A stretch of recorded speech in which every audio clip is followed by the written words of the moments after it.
Bapak Ibu diberkati. Sekali lagi dong tepuk tangan dong buat Tuhan dong. Oke, Pastor, kita punya kebiasaan nih setelah selesai khotbah kita ada Q&A. Nah Luar ini biasa. udah masuk ke saya banyak banget Q&A. Waduh. Tapi kita sortir. Wah, Pastor. ya. Tenang Pastor. Siap. Oke, ada pertanyaan pertama nih Pastor.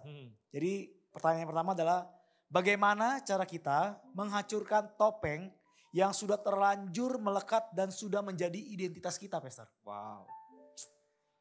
Pastor Dieter bisa dibantu. Pertanyaan pertamanya langsung ya. Tentang topeng ya. Sebenarnya kita harus mulai dari diri sendiri.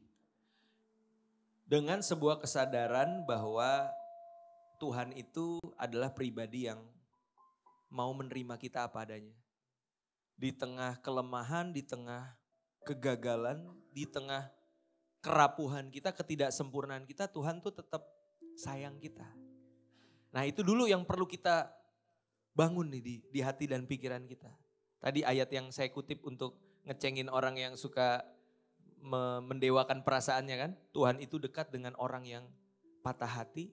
Tuhan itu tidak memandang hina orang yang remuk jiwanya.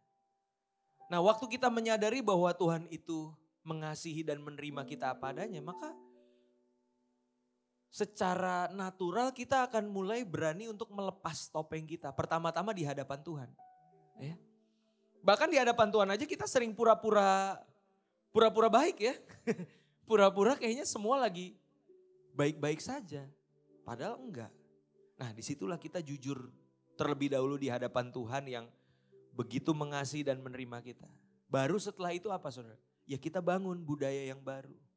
Ya kan? Karena kita sering kali kalau udah masuk gereja, kalau ditanya sama WL-nya apa kabar, jawabnya apa? Luar biasa, dahsyat, yes. Tapi coba ditanya lebih dalam lagi, beneran lagi baik-baik aja, beneran lagi luar biasa.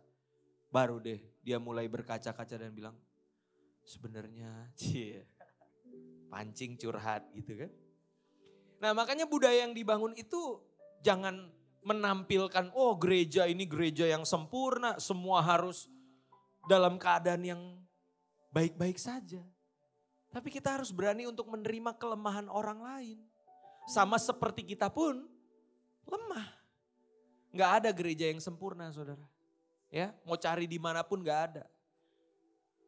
Jadi kalau saudara ngalamin sesuatu yang gak ideal di tengah-tengah komunitas, gak usah kaget. Karena itu gereja. Ya, kemarin aku baru bikin quotes.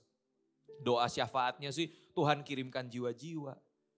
Tapi waktu yang datang itu gak sesuai ekspektasi baru deh panik. Ya kirim jiwa-jiwa sih kirim jiwa-jiwa Tuhan tapi gak gini juga kali gitu kan. Karena penerimaan kita tuh setipis tisu biasanya. Jadi bilangnya sih welcome home tapi ada bintang kecilnya syarat dan ketentuan berlaku.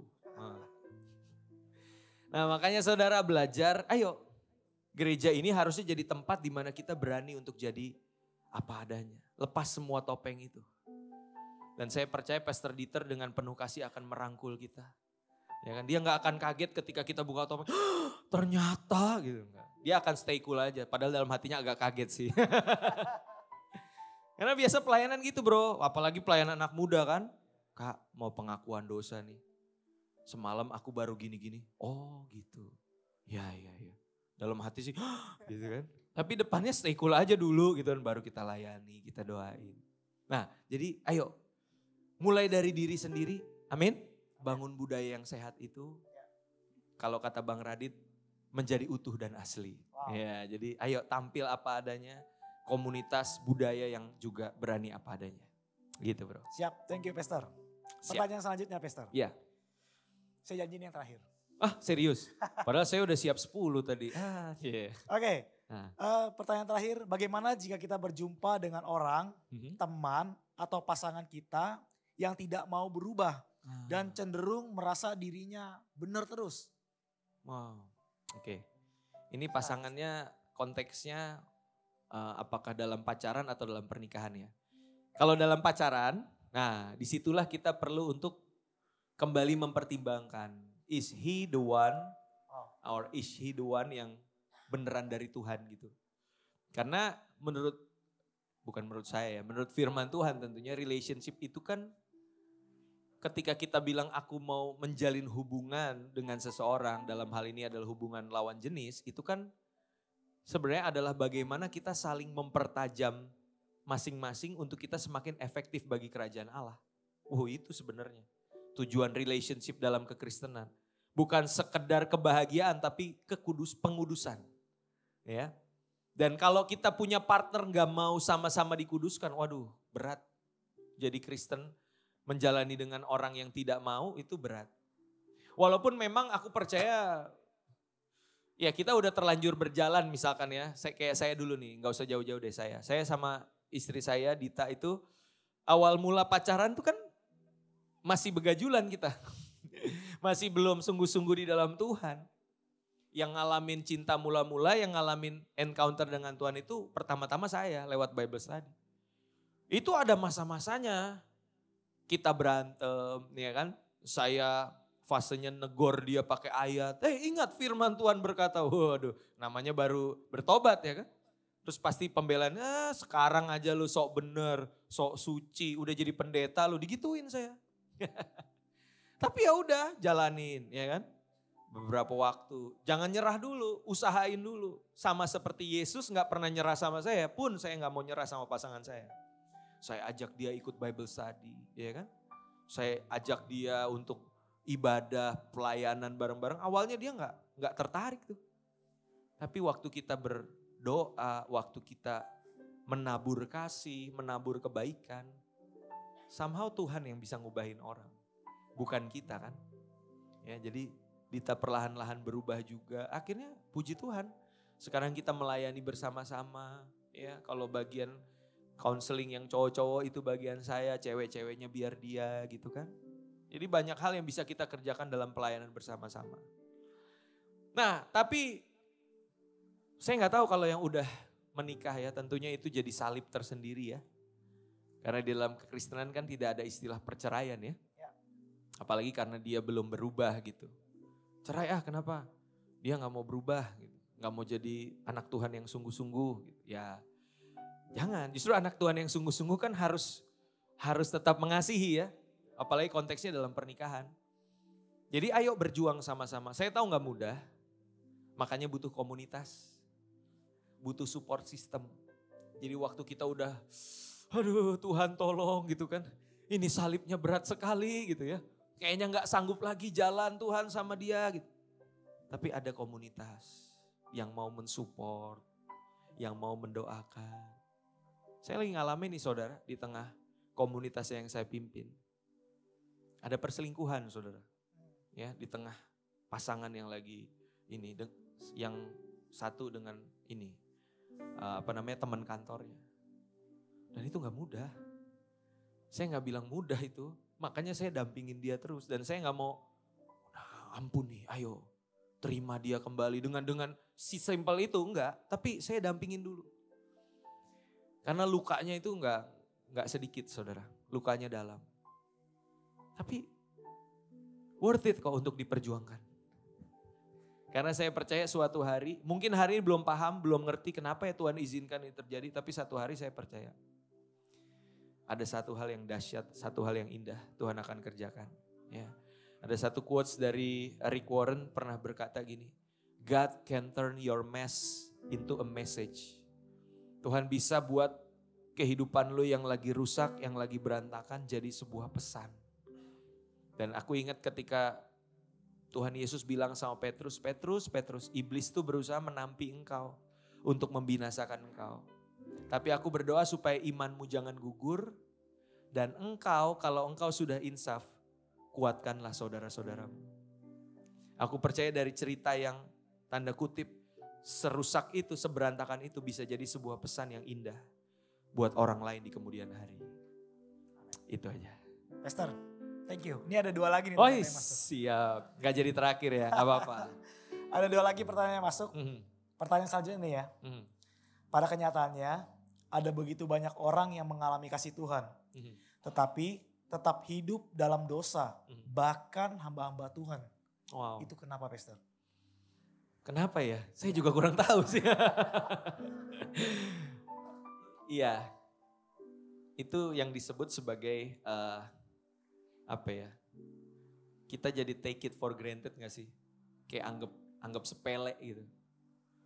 Malah kasih karunia Tuhan yang gak berubah itu kita jadiin pembenaran. Semacam license to sin.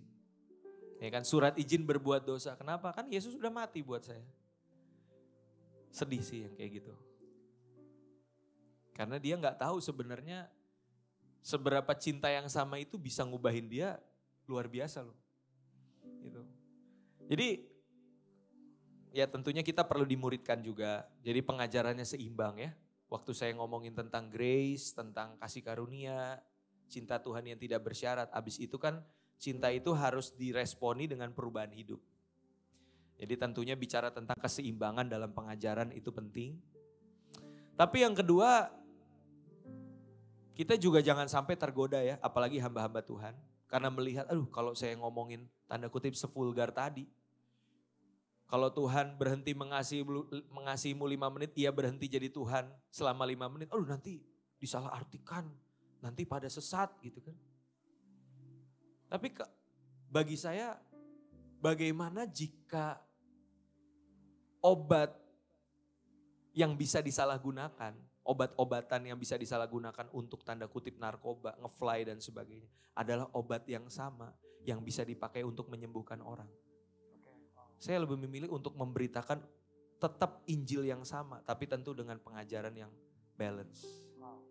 Ya, karena orang ada kecenderungan takut dengan grace yang terlalu amazing, sampai dia akhirnya jangan terlalu gitu, udah agama aja, ketaatan aja gitu. Harus seimbang pada akhirnya gitu. Dan tadi soal kenapa banyak hamba Tuhan yang seperti itu, ya saya juga kurang tahu, kita doakan. Ya. Kita doakan mereka disadarkan kembali, ya karena tadi seperti poin saya yang tadi saya sampaikan bahwa Roh Kudus itu kan udah ngomong ya di hati kita sebenarnya. Waktu kita ngelakuin sesuatu yang salah, Roh Kudus tuh udah ngingetin. Tapi ya kadang kita pura-pura nggak denger gitu, cuek-cuekin aja. Ya lama-lama akhirnya kepekaan kita yang makin berkurang.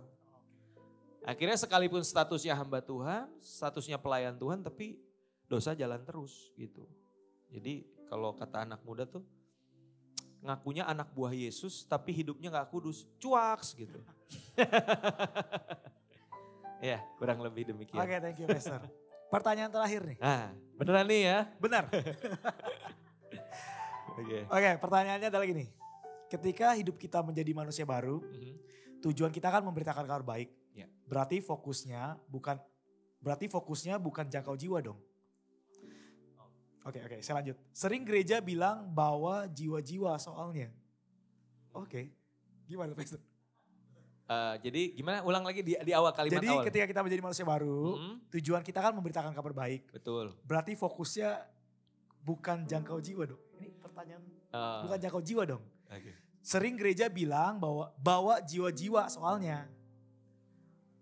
Memberitakan kabar baik dan menjangkau jiwa ya, itu rasanya sih hal yang tidak berbeda ya. Benar gak sih? Ya kan? Menjangkau jiwa, memberitakan kabar baik. That's hal yang baik yang untuk dikerjakan ya. Nanti pertanyaannya boleh ditinjau ulang. Cuma mungkin kalau yang saya tangkap gini, kadang mungkin ya. Ketika fokusnya mungkin di pengajaran, di ngebahas Alkitab, doktrin gitu. Mungkin jadi lupa untuk keluar memberitakan kabar baik. Gak tahu ya maksud pertanyaannya apa ya. Mungkin aku nangkepnya demikian. Karena ada yang seperti itu. Akhirnya jadi lupa bahwa kita pun dipanggil untuk memenangkan jiwa. Karena tanda kutip udah asik sendiri. Oh doktrin saya nih gini loh. Ini paling bener loh gitu. Ya, tapi kita mesti seimbang dalam hidup. Semuanya tuh harus berjalan beriringan. Iya kan? Dimuridkan iya. Pemuritan jalan, penginjilan juga jalan. Itu jangan dipisah-pisah. Jangan bilang oh gereja kita cuma fokusnya pemuridan. Penginjilan itu urusan yang lain. Urusannya gereja lain. Gak bisa. Ya semuanya harus berjalan beriringan. Nah gitu. Mudah-mudahan pertanyaannya demikian sih. Kalau enggak ya nanti coba ditinjau ulang ya. Oke, thank you Pastor. Sekali lagi tepuk tangan dong. Sama-sama. Kemuliaan buat Tuhan.